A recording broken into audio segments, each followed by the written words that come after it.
Slop cities, places that feel almost AI-generated, mass-produced, generic, and sprawling. America is full of these places. Cities optimized for a just good enough urban experience. It's like they contracted their planning department out to private equity. Imagine living in the backrooms, but there's a Shake Shack and a Chevron on every corner. That's a slop city. It's all chain restaurants, overpriced bars, cookie-cutter apartment buildings, massive parking lots, and 8-lane stroads as far as the eye can see. So let's talk about some of America's finest slop cities. First of all, what do we mean by a slop city? I did a similar video about corporate cities last year, and there's definitely some overlap, but a slop city is different. It doesn't have to be solely focused around work. Slop is a feeling, a way of life. Whether it's got no character, caters to basic tourists, or has been gentrified to all hell, you know it when you see it. And of course, that doesn't mean that these places are all bad.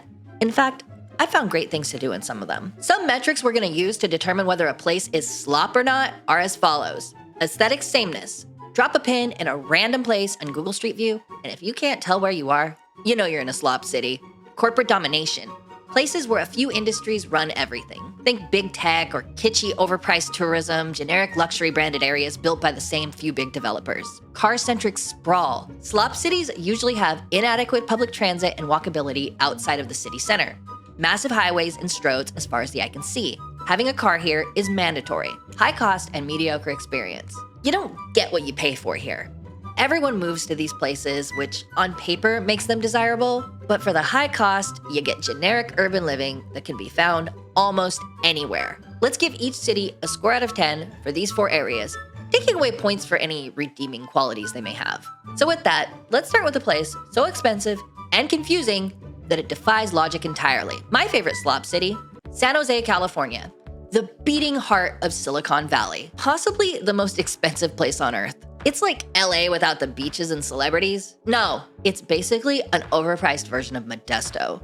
With average rents around $3,000 a month for a 1-bedroom apartment and homes selling for nearly $2 million, it's almost impossible to live here comfortably if you don't have generational wealth. The downtown, while it does have its highlights, is much smaller and quieter than something you would expect in a city of 1 million people with some of the world's largest companies headquartered there. First of all, the airport is right outside of downtown, so this restricts the height of buildings that they can put there. Also, the stuff they do build, incredibly average. You're paying Manhattan rents to live in a place that's mostly suburban and extremely car-centric. The VTA light rail does cover a good portion of the city, but look at this thing. They even put AI ads on the trains. And it's the least used light rail system in the country, except during the World Cup, when it broke ridership records. But you wouldn't know that because they advertised the World Cup games as being in the San Francisco Bay Area, when in reality, they're in the little suburb of Santa Clara. San Jose is so full of tech bros whose only focus is replacing everything that makes life worth living with an AI agent. Big tech owns everything here, and you can see it everywhere you go. This video got me demonetized on Instagram for like 3 weeks, by the way. Worth it. But for how painfully bland San Jose can be sometimes, at least its food's not slop. They've got some of the best boba shops and Vietnamese food in the country. And of course, La Victoria and their signature orange sauce. I put this shit on everything.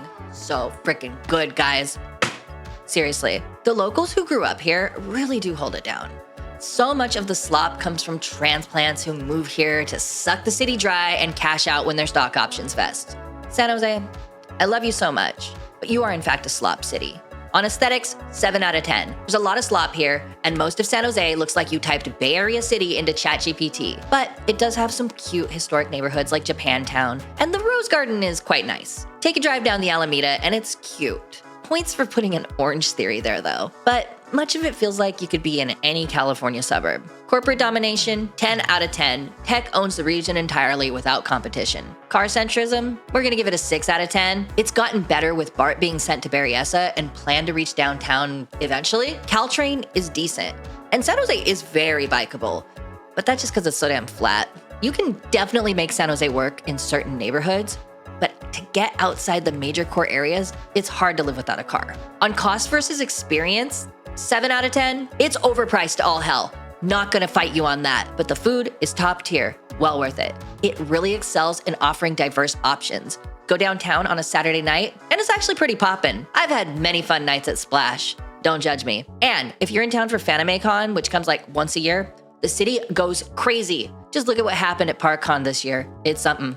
But you can get everything San Jose has to offer by living just up 880 in Oakland, which is a little cheaper and a whole hell of a lot easier to get around without a car. Total Slop Score, 30 points. San Jose was once a great city that had its heart cut open and filled with slop.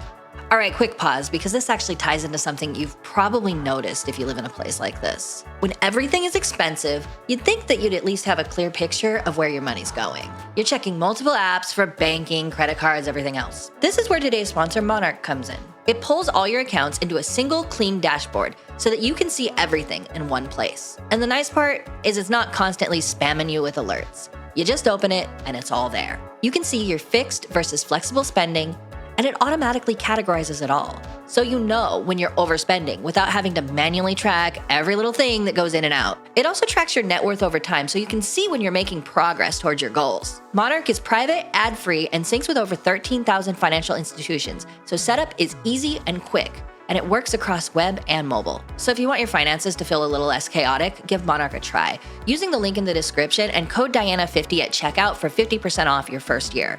All right, back to the slop. Phoenix, Arizona. This city should not exist, yet 5 million people live in its metro area. Without air conditioning, Phoenix might be uninhabitable. 111 degrees? Phoenix can't really be that hot, can it? Oh my God, it's like standing on the sun! This city should not exist. It is a monument to man's arrogance. It doesn't have enough water to support a population this large, yet people keep moving here and building golf courses. Huge portions of Phoenix are just endless copy-paste suburbs with the same beige colors. Gigantic blocks of stroads and grids a mile long with winding streets inside that make no sense. Drop into Street View and you can't tell if you're in Mesa or Chandler or Scottsdale. It's all the same shit. Corporate chains, fast casual restaurants, Target, Costco, all the other basic American brands dominate here. And don't forget all the resorts and retirement communities targeted at snowbirds coming down here from Canada and the Northeast for the winter. Whew, goodness. So much of Phoenix just feels optimized for an easy way of life and allowing developers to profit handsomely off of it. But here's one fun fact. Phoenix is one of the fastest growing markets for building data centers. That's right. According to datacentermap.com, there are at least 178 data centers within the greater Phoenix area, and they're building more every single year. Yeah, you heard that. One of the hottest places on the planet is where they've decided to locate water-draining AI server farms that need to operate at very low temperatures. Just think about that for a minute. But look on the bright side. If you've been lucky enough to have AI-generated slop fill your For You page, chances are some of it was made possible right here in Arizona's capital city. But Phoenix ain't all bad. The cost of living, relatively affordable compared to other Western cities. It ain't cheap though. You can get a one-bedroom apartment for around $1,300 a month, but hey, at least it's better than San Jose. People online do say that Phoenix has a decent food scene. While it's not quite as good as places like New York or San Francisco, it is great if you like Sonoran-style Mexican food or Southwestern cuisine. So Phoenix may not be the worst place to grab a bite to eat, but it's also not the best. That's pretty much peak slop. On aesthetics, Phoenix gets a 10 out of 10. It's all just sprawl for miles across the desert in every direction. Corporate domination, 8 out of 10. Sure, developers, data centers, and golf courses are everywhere.